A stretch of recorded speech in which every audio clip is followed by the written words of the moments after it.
Vigilance ആസ്ഥാനത്ത് ലഭിക്കുന്ന പരാതികൾ വലിയ തോതിൽ വർദ്ധിച്ചതോടെയാണ് യൂണിറ്റ് തലത്തിൽ ലഭിക്കുന്ന പരാതികളിന്മേൽ അതത് യൂണിറ്റിലെ ഉദ്യോഗസ്ഥർക്ക് തന്നെ നടപടി സ്വീകരിക്കാമെന്ന് വിജിലൻസ് ഡയറക്ടർ ജേക്കബ് തോമസ് മുൻപ് സർക്കുലർ ഇറക്കിയത്.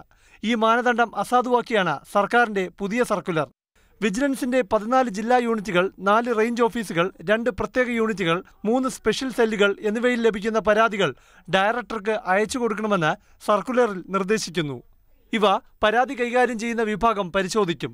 ലഭിക്കുന്ന പരാതികളിന്മേൽ ദ്രുത പരിശോധന ഉൾപ്പെടെ നടത്തണമെങ്കിൽ ഡയറക്ടർ ബന്ധപ്പെട്ട യൂണിറ്റിന് നിർദ്ദേശം നൽകും. അന്വേഷണത്തിന്മേൽ ഉദ്യോഗസ്ഥർക്കെതിരെ നടപടി വേണമെന്ന് ശുപാർശ വരികയാണെങ്കിൽ ഡയറക്ടറുടെ വിശദമായ പരിശോധനയ്ക്ക് ശേഷം മാത്രമേ സർക്കാരിന് ശുപാർശ കൈമാറാവൂ.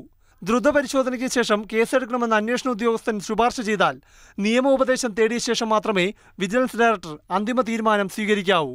ഡയറക്ടറുടെ അനുമതിയില്ലാതെ തന്നെ കുറ്റപത്രമോ അന്തിമ റിപ്പോർട്ടോ സമർപ്പിക്കാമെന്ന ജേക്കബ് തോമസിന്റെ നിർദ്ദേശവും ഇനി നിലനിൽക്കില്ല. മാതൃഭൂമി ന്യൂസ്, തിരുവനന്തപുരം.